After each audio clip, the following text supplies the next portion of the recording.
Welcome back to Recap in English. Today I'm going to explain thriller crime movie called Burl in the Basement. The story starts with our protagonist, Sarah, and her father Don, rushing Marie to the hospital because she has trouble breathing. Sarah starts panicking when Marie stops breathing. She urges Don to drive faster. When they reach the hospital, Don specifically instructs Sarah to stay quiet. In the hospital, the paramedics rush to help Marie. They give her oxygen and try to save her life, but all they get is a flat heart line on the monitor. The story goes back 20 years earlier to a seemingly idyllic family dinner scene. Sarah and her sister Amy are having dinner with their parents, Don and Irene. The mood on the table changes as Sarah's father shows his oppressive side, not allowing her to go to a party and showing his reign over the family. That night, Sarah sneaks out with her boyfriend, Chris. Her parents later discover her room empty and her father refers to her as a problem. At the party, Sarah has fun dancing with Chris, who later sings her a song he wrote especially for her. They express their love for each other and kiss. Sarah comes home in the morning. Don has been waiting for her all night. They fight. And Sarah says that the moment she turns 18, she will leave the family for good. Sarah talks to her mother and sister about her plans to travel all around the country while working to support herself.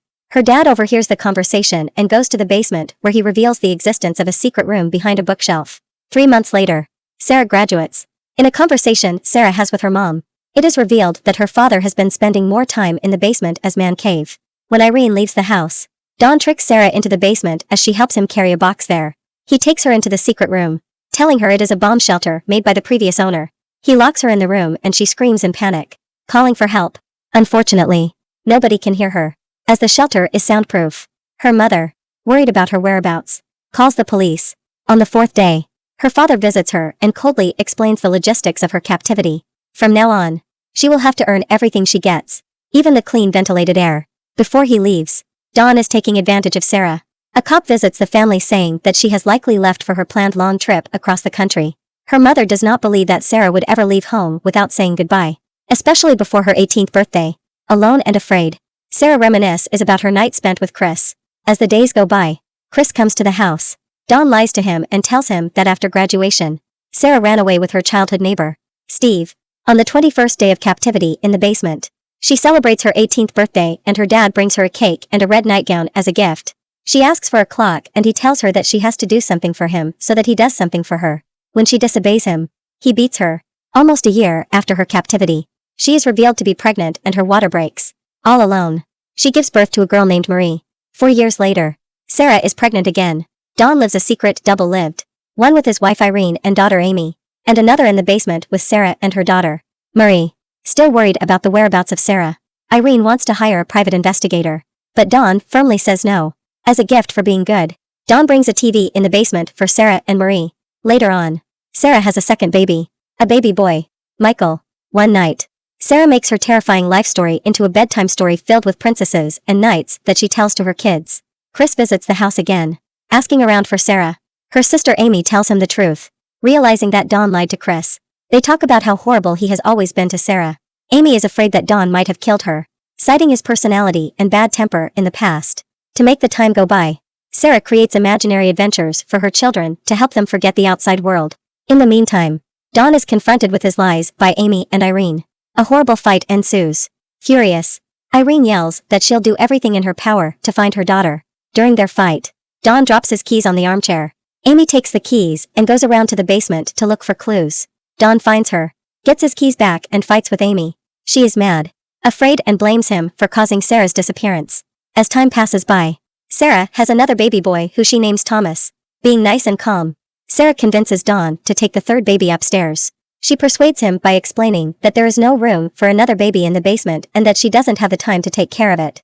The baby is left on the house's porch to be found by Irene, in a heartfelt note in the baby basket, seemingly written by Sarah. She writes that this is her baby and that she wants it to be raised by Irene. In the letter, she explains that she and her boyfriend don't have the means to take care of the baby. In the basket, there is also another note from Sarah pleading for help. Unfortunately, Don is the one who discovers it and assaults her again. The years go by in captivity. The children develop an extraordinary imagination, expanding their mom's bedtime story. By now, Sarah has been in the basement for 14 years. Marie has grown into a beautiful young girl that one night tries out makeup. When Don shows interest in her beauty, Sarah begs Don to leave her daughter alone. She does not want her to be assaulted. In return, Don shuts down the power which controls the clean air. While gasping for air, Marie expresses her concerns about never meeting anyone and having no friends. Throughout the conversation, we realize that Marie has no idea that Don is both her grandfather and father. Now grown, Thomas finds his grandmother crying in his mother's bedroom. Irene misses her daughter and talks to Thomas about how magnificent Sarah is. At the same time, in the basement, raindrops start dropping from the ceiling. Sarah climbs up to discover a damp roof.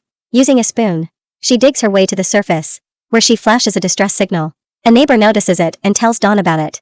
Rather than checking it out, Dawn beats Sarah, who is pregnant again. The beating causes her to lose her baby.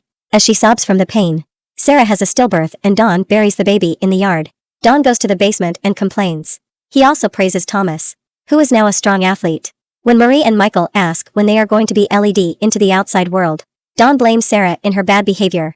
She is the reason they are down there, trapped, pressured by her children's endless questions about their life. In a fit of rage, Sarah shouts and demolishes all their furniture. Exhausted, she falls to the ground, remembering her happiest moments with Chris. Her children put a blanket on her and clean up their home. They apologize to her.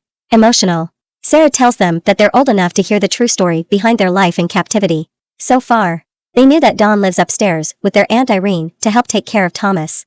Sick of all the lies, she tells them everything, starting from the fact that her life is the inspiration of their favorite bedtime story. Gently, she explains that Dawn is her dad, as well as their dad. The moment Marie finds out the painful truth, she has a severe asthma attack. The children now feel that there is something wrong with them. Sarah reassures them, telling them that she loves them and that Dawn is the only one to be blamed. A year later, another incident occurs between Dawn and Michael. After Dawn insults Sarah and her appearance, the food for the basement is being rationed as Dawn is having trouble at work. Soon, he loses his job. Facing a foreclosure, Dawn tries to suffocate the family in the basement. He connects the car exhaust fumes with the air vent. He gets interrupted by Thomas in the garage, who unknowingly saves their lives. While Dawn and his family have a fun barbecue in the yard, Marie is sick, struggling to breathe. Dawn refuses to take Marie to the hospital. Sarah begs for his help. She promises not to say a word about anything. Dawn agrees. Michelle is left behind. 20 years of captivity have passed and we are now at the beginning of the film when Maurice is being rushed to the hospital. Sarah is extremely worried about Marie's life and feels truly relieved when the doctors save her life. When the nurse asks for more medical history, she is told that Maria is homeschooled and has only been treated with natural remedies. Sarah slowly scans the hospital, seeking a way out, but she looks tired and lost. In an attempt to escape, Sarah spills water on the medical forms and separates from Dawn. Seconds before Dawn gets to her, Sarah reaches the nurse, confessing she needs help. A police officer goes to talk to Dawn. The police arrest him. Sarah announces this to Marie. They are safe and free. The house is filled with police who free Michael as well. Irene and Thomas are devastated when they see Michael gasping for air as they take him out of the basement. Dawn sees everything from the back of the police vehicle. Later on, during a beautiful summer's day, Marie, Thomas and Michael play in the countryside while Sarah, Irene, and Amy watch over them from the house's porch. Marie notices someone coming from the driveway. It's Chris. He arrives on his motorcycle. Together with Sarah, they go for a walk. He feels sorry for not trying harder to find her and for believing in her father's BS story. He gives her a gift, a pink motorcycle helmet he bought for her at the age of 18 when they were planning to embark on a journey. Finally happy together, they go on their long-awaited motorcycle ride. Make sure to subscribe and turn on notifications so you can watch more videos like this. Thanks for watching.